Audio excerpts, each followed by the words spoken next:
But if you're not happy in the U.S., if you're complaining all the time, very simply, you can leave. You can leave right now. Come back if you want. Don't come back. It's okay too. But if you're not happy, you can leave. Wow. Some of you people fucked around and now you're finding out big time. And I'm specifically referring to you people who either voted for Donald Trump or voted for third party or didn't vote at all because you were upset because the Biden administration wasn't doing enough in Gaza. And you threw a fit and voted for Trump or sat out. Take a look at this headline from the Financial Times. Trump proposes clean out of Gaza population. Ready for this? Donald Trump has urged Egypt and Jordan to take in most of the population of Gaza, saying it was time to, quote, clean out the territory in comments that are likely to outrage Palestinians and Arabs across the region. So good job, you people up there in Dearborn, Michigan and elsewhere, throwing your little hissy fit because Biden didn't do enough for the Arabs in Gaza. What do you think now? You know, Donald Trump told Israel that they should wipe out everyone in Gaza. Now he's talking about cleaning out everyone in Gaza. We tried to warn you people. Unfucking believable. So Trump wants us to hate immigrants for bringing drugs into this country, but he just pardoned the drug dealer who created the Silk Road. Got it. Hey, Trump voters. How you doing? How you liking them price of eggs? You know, your orange God king has been president for almost a week, and the price of eggs, gone up. Price of groceries, up. Price of gas, up. If the president controls the price of gas and groceries and eggs like you people told us, then why hasn't he lowered them? He promised us that he'd do it on day one, but that didn't happen. Maybe everything that you said was complete and utter horseshit. But nah, that couldn't be, because you were just repeating what Trump told you, and Trump never lies. He wouldn't lie to you about being able to control the price of groceries just to stay out of prison, would he? No, that's crazy talk. Oh, and by the way, prepare for your grocery prices to go even higher, because farmers in California are reporting that the people who are supposed to come and pick the crops, they're not showing up for work, and the crops are being left to rot in the field. You know why? Because most of the people who pick the food that you eat are undocumented immigrants, and they're afraid of being rounded up and stuck in concentration camps and eventually deported. So they're not showing up to work. They're hiding. So what's that going to mean for you and your grocery prices? They're going to skyrocket. There's going to be shortages. Good job. Listen, more fucking bullshit. Here we go. Now Donald Trump is wanting to overturn the 22nd Amendment so he can run for a third term. This would give former and future presidents an opportunity to run for 3 terms. I can't with this. Like, what the fuck are we doing, America? Like, if it's not sending people in there to fuck with kids in schools from this ISIS shit and this importation, and now we've got this fucking shit here, like, leave well enough alone. Like, and here's what the fuck would happen. Let's say he overturns the 22nd Amendment. Then let's say this fucker runs again, and let's say he loses. He's ruined this whole comeback he's so proud of. Because I guarantee you, after as much as he's fucked up so far in 5 damn days, there's no way he wins a third term if he can overturn the 22nd Amendment. So I can't. There's no president ever done that. It just shows you how sorry, egotistical of a bastard this dude is, and how he's more worried about himself than he's worried about you. And he's using you to get what he wants, and you fuckers can't see it. So MAGA's come and get me. See this guy over my head? He's the reason why we're the only wealthy country that doesn't have some kind of affordable health care for our people. He's the reason why President Trump had an insurrection and is still getting into office. I just made a video about him, but I'll give it to you in 1 minute. His name's Roger Stone. He's been a political dirty trickster since the days of Nixon. He was the one who helped the Republicans figure out that they could use racism against black people through the Southern strategy to get poor white people to support billionaires and millionaires, just like they did now. Here's a record album that he got Ronald Reagan to record to warn people against the dangers of socialism were we to have socialized medicine. Roger Stone said, it's too hard to get a political candidate that people don't know. It's better to recruit a star. So he recruited Reagan, and it worked. And in the 80s, he started to recruit a washed-up TV star named Donald Trump, and it worked. Roger Stone is also the man who invented the phrase, "Stop the steal."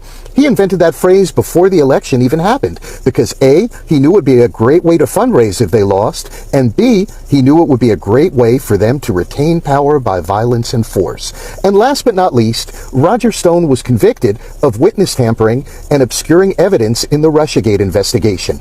Is Trump connected to Russia? Well, I guess we'll really never know, because he was pardoned by Trump for his role in obscuring all of that evidence that we needed to know. If you're interested in this, go to my page and find MAGA, a 25-year plan to capture the American mind. See you next video. Happy Sunday morning. Just waking up, reading a little news. And one thing that I was never quite able to wrap my head around during the campaign was all the Palestinian Americans and their supporters who were endorsing and loudly campaigning for and voted for Donald Trump. Donald Trump said in an interview yesterday or this morning that he has spoken to the leaders of Jordan and Egypt. He expects them to take in the 1.5 million or so remaining Palestinians inside the Gaza Strip. And he's like, we got to clean it out. Just got to clean the whole place out. Clean it out of Palestinians. So that's the plan for the President of the United States that large numbers of Palestinian Americans and their supporters endorsed and voted for because they didn't like Joe Biden's policies relative to what's going on inside the Gaza Strip. I don't know how many more times I can say this week we tried to tell you, to whoever, all these various different segments of our society that are now getting completely screwed over by Donald Trump. We tried to tell you. We tried to tell you. We tried to tell you. Leopards eating faces. Wow. So today we have people saying Trump lied to us. Trump said he's going to bring grocery prices down, but in an interview he said that, once the prices are high, it's very hard to bring them down, Yeah, people are saying that Trump lied to them because Trump lied to them. Yeah. It's very hard to change price once it's high. He's just being honest. Yeah, he's just being honest. Well, how come he didn't choose to just be honest during the campaign? I mean, Kamala or Biden would gaslight you and just lie and say, well, yeah, we're going to get them down. Yeah.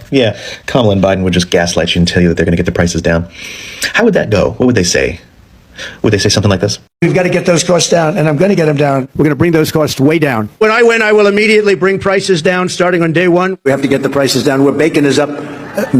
Bacon. We don't order bacon anymore. It's too expensive, right? But it's all up too much, so we're going to get it down. We're going to take care of inflation and quickly, and we're going to get those prices coming down very, very substantially and very quickly. Yeah, would it look something like that? Okay, you might not like what he says, but he'll say whatever he has to say. This is actually fascinating because you are so close.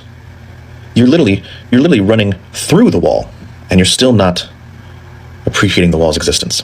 Trump will say whatever he has to say to get your vote. He will say it. He will say he will bring prices down. He can't bring prices down.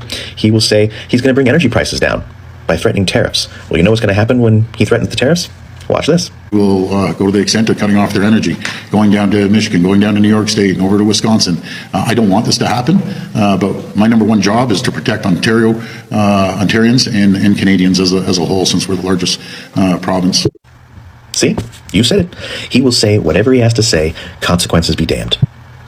He doesn't mean what he says. He doesn't care about what he says. He doesn't care about you. He doesn't care. He just had to win. That's all. That's all.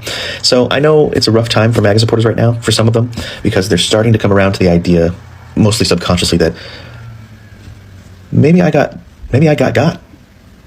Maybe I got got again, So I understand the need for denial. I understand the need for gaslighting yourself. Yeah, I would enjoy this a lot more.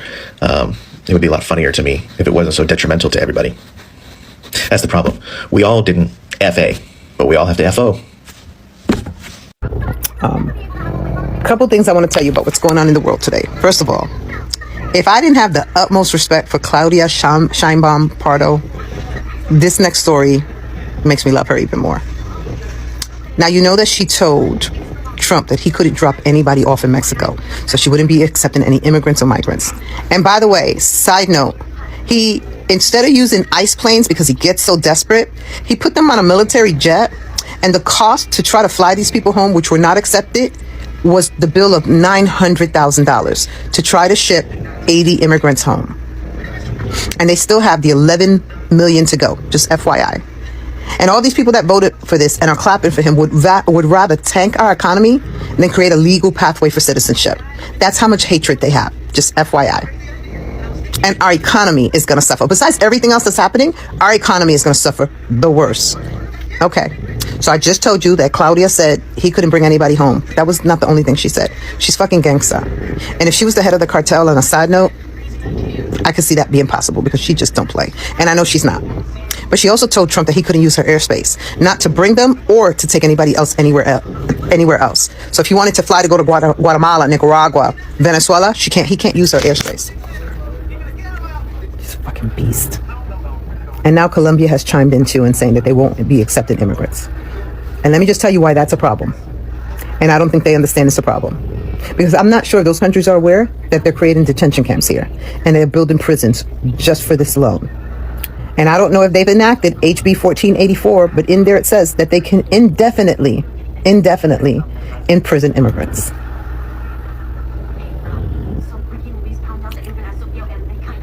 I'm speechless. But I gotta go because I'm too tired. I can't do this right now. Love ya. We're not even a week into Donald Trump's presidency, and we're already seeing videos come out of the Inland Empire area of California. So Southeast California grows the majority of the crops that we use in this country that are grown in the U.S. Think lettuce, strawberries, fruits, grapes, a bunch of stuff come out of that area. And all the way up through Bakersfield, we're seeing places that have already seen ice raids even before the inauguration. And we're seeing these videos come out where crops are dying in the field. There's crops that should be getting harvested aren't because the workers have left, or the workers are hiding because of immigration raids. Even the ones that are here legally have left. Migrant workers that would normally be in the fields that have visas that are here legally have left and gone back to Mexico so that they're not detained and put into some sort of holding camp while all this is being processed. We're seeing homes that were being built all over the Southwest no longer have roofers, framers, plumbers, tile, masons. They're not there. They've left. And now today and yesterday, reports are coming out that indigenous people, Navajo Nation, Pueblo, all of these indigenous people in the Southwest are starting to see their members rounded up in ice raids. That just confirms that this isn't about where you're from. It's about how you look. And it always has been about how you look. They're not going after people that look like me, even though I know a whole bunch of people from Mexico who look like me. The white Mexicans, the people that were born and raised in Mexico, grew up in the little Mormon colonies down there. Like, I know a number of them. And they'll never go after because they look like me. But if you're brown and you live someplace where ice raids are going on, stay inside. Stay away from the windows. Don't go out unless you absolutely have to. And if you're here legally, I'm sorry this is going on. If you're here undocumented, I'm sorry that this is going on. I'm sorry that you were here to make a better life for yourself, and hate and bigotry and racism is making your life harder than it was wherever you came from. This isn't how America's supposed to be. This is the land of opportunity. It's what's been sold for generations. This is where people come to better themselves. And we have individuals in power now who want to take that away from the world out of racism, out of hatred, out of bigotedness. This isn't how America's supposed to be. Many of us know that. Many of us voted against that. Unfortunately, in this case, our voices didn't matter. No matter what anti-abortion activists say, the Bible is very clear that life begins at first breath, not at conception. This is from Genesis 2. And the Lord God formed man of the dust of the ground and breathed into his nostrils the breath of life, and man became a living soul. It isn't until man gets the breath of life that they become an individual complete in body and spirit. Now, even Google is going to give you inaccurate information from the Bible because it will say that life begins at conception, and it will cite Psalm 139, which includes the development of a fetus in the womb, that God knit me together in my mother's womb. But that doesn't say anything about life. The only scripture that says when life begins is in Genesis 2, when they are filled with the breath of life. Yesterday, Donald Trump signed anti-abortion policies back into executive orders after promising that he would leave it to a state's issues.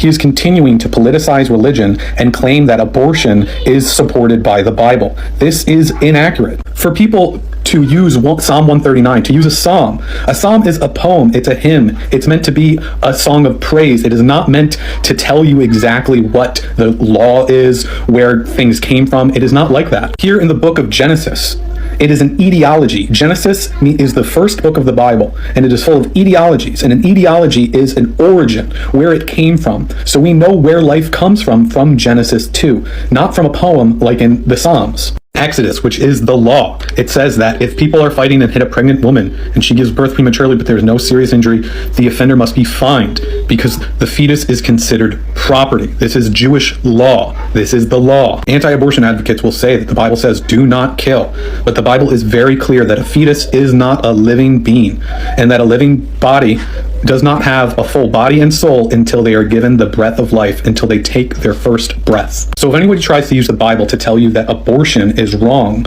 you just tell them that they do not know Scripture very well, and that actually Scripture tells us that life does not begin until the first birth, and that the only place in the Bible that actually talks about abortion, there is a recipe for how to perform one in the book of Numbers. Let me show you why Claudia Sheinbaum telling Trump no when it comes to deportation flights flying through Mexican airspace is such a big deal, and how much money it's going to cost us to deport these migrants just because she said no. I'm here for her saying no, and I fully support that decision. Let me show you this. Okay, so this is an air navigation map, pretty much of the whole world. We can look everywhere, but we're going to focus over here.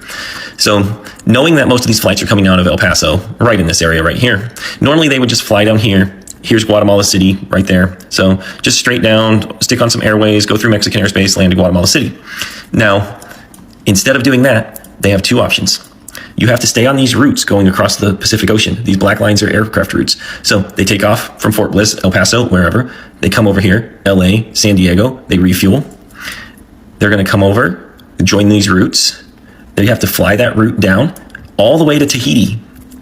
Now coming back, they can come up here and they can enter wherever they want into this zone as long as they come off this route.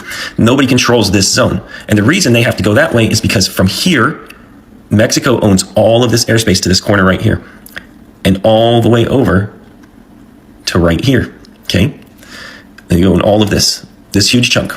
Nobody owns this, so the US military can come off this route over here, like I said, and they can come across here, but then they have to have approval from the Central American air traffic controllers to enter someplace, and the government has to give them that approval because military flights can't just go wherever. If they can get approval, then they can get in that way from Guatemala City. Each of these boxes is 115 miles across. To give you an idea, if they want to go to Guatemala City, right here, they have to go, we'll count them like 500 to 300 miles. 1, 2, we're gonna go cut that, 3, 4, 5. So you're talking 600 miles here that they have to get approval for, but it's another 1,200 miles here. It's another 2,500 miles here. It's 4,000 miles-ish from the coast to Tahiti. They don't have the fuel. If they go around the other way, good luck getting approval from Cuba to fly through their airspace, Jamaica to fly through theirs, Curacao to fly through theirs, Venezuela to fly through theirs, or let alone actually getting approval from Central America here after threatening to invade Panama to fly through Central American airspace. So by Mexico saying, nope, you can't access our airspace, which comes all the way out here and all the way out here. Well, you can't see that. All the way over here and all the way out here. By Mexico saying no, Trump's plan is pretty much dead in the water. And I know for a lot of you, that was deeper in the weeds, but it's why it's so significant. Because really, let me grab the numbers and I'll tell you how many miles somebody would have to fly from El Paso to legally fly and re-enter into Guatemala City. Okay, the normal route from El Paso to Guatemala City would be 1,480 miles. Let me tell you the short way.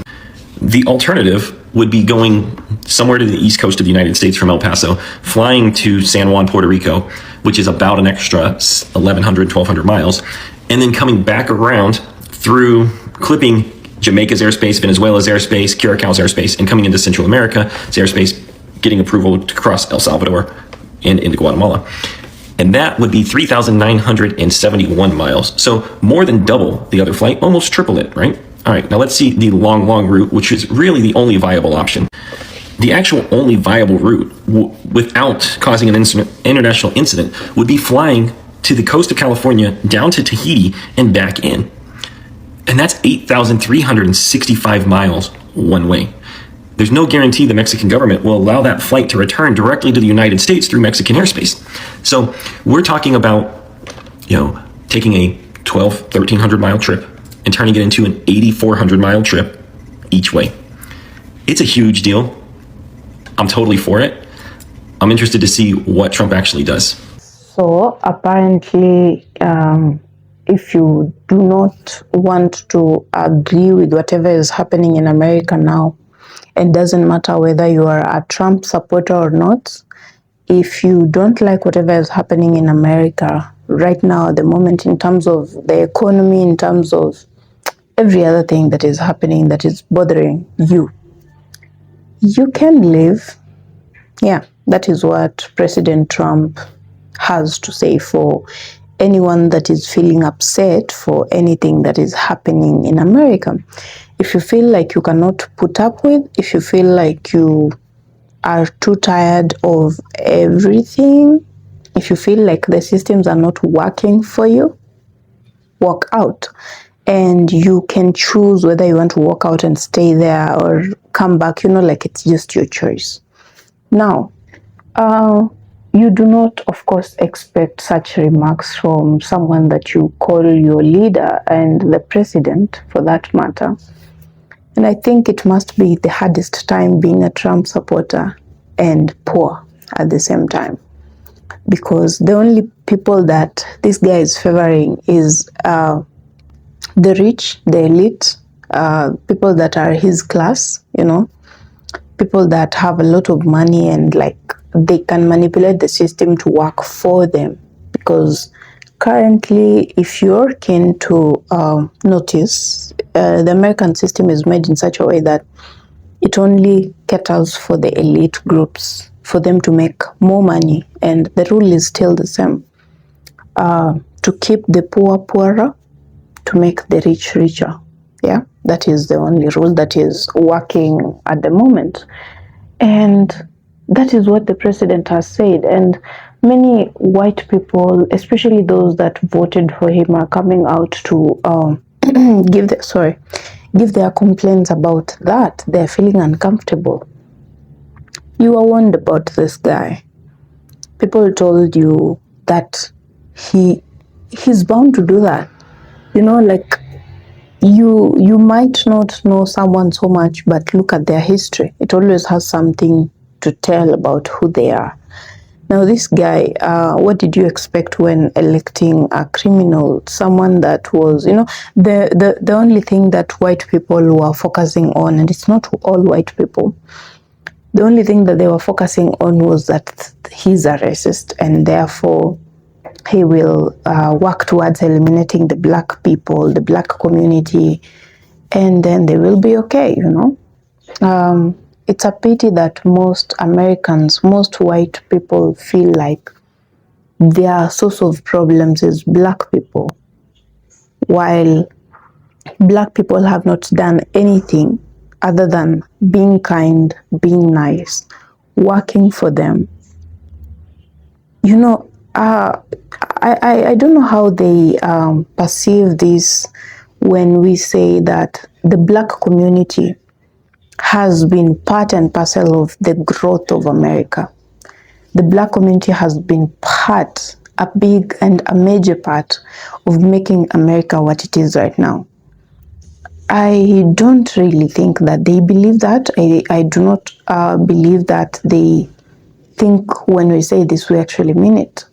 Because if someone is the foundation of what America is right now, that is not the kind of person that you want to hate on. That is not the kind of person that you want to talk trash about, all those things that they are doing to black people.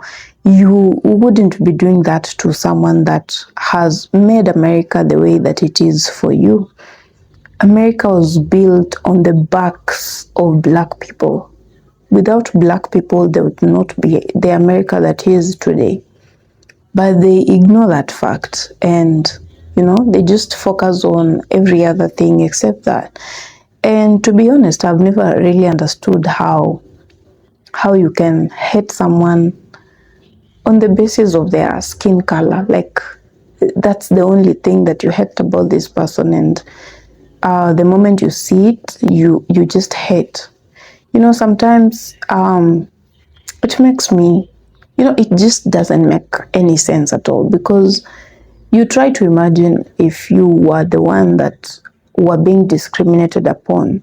For example, if the black people were the ones in power and they were looking down on you simply because you're white, simply because your skin color, something you did not choose, something you have zero control over, and then someone decides that they're going to hate you simply because you're not the same color as them. Does not make any sense. I think anyone that believes in racism has some low IQ or something, because that thing does not make any sense. Does not make any sense.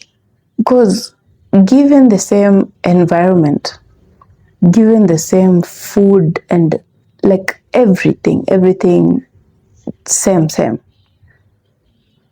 A black or white person will turn out exactly the same. Given the same environment, they will turn out the same. If you give a child, a black and a white child, the same opportunities, they're going to just come out the same. The black kid will excel, sometimes even more than the white one, But then they look at black people as though blacks are, they're not very easy to teach, They are, simply because they speak differently from them, simply because their skin is dark. They think dark comes with the darkness in the brain, and like they are very shocked when black people succeed in anything. Black excellence shocks them to the core, and they are unable to get over that even right now. Yeah. So all these things they are complaining about right now, they were warned about. Black people talked about these things over and over. The whole world saw it. I am in Africa and I saw it. White people were warned, let's not elect someone that we know too well. This is a criminal. Maybe you feel like the other person is not a good fit either, but look at the track record. Look at what they have done in the past. Look at this criminal. This person, if you don't elect him, is going to prison. And what do white Americans do? And some of black people. That's crazy. That part is crazy. I would really like to meet one black person that voted for Trump and just get there, just to understand how their thought process works, because why would you do that to yourself and to fellow black people? How can you elect someone that you know too well, that this is a racist, he doesn't like you? Are you trying to be some, what do you call it, some Uncle Tom? What are you trying to do? Because that beats logic by far. So yeah, on this channel we acknowledge the fact that there are black people that voted for him. There are also some white people that did not and would never vote for him. So yeah, we have that at the back of our minds as we have these discussions. So it's a pity that people will not listen, and then they want to come out right now to cry, and for people to feel pity, and for black people to feel sorry for them. And you see, the problem is you voting for that guy does not only affect you, it affects every single person. Your stupidity has made everyone else go through stuff they would never have to. But because you did not listen, because you did not care about anyone else but yourself and your own interests, you chose him, and now everyone else is going through the same thing. And what is the guy saying about that? He's just saying, you know, it's as easy as walk out. If you don't like whatever is happening here, just step. You can step and come back if you like. You know, like he's just speaking from a very ignorant place. And he knows there's nothing that you can do to him right now because he got the position anyway. So he will be nicer the next time when he will need something from you, maybe to call you, like the phones. Yeah, anything other than that, when he doesn't need you, that is who he is, that is how he speaks. And you have seen it for ages, but you still voted him. So enjoy your decision peacefully. Guys, I'll see you on my next one. Bye for now.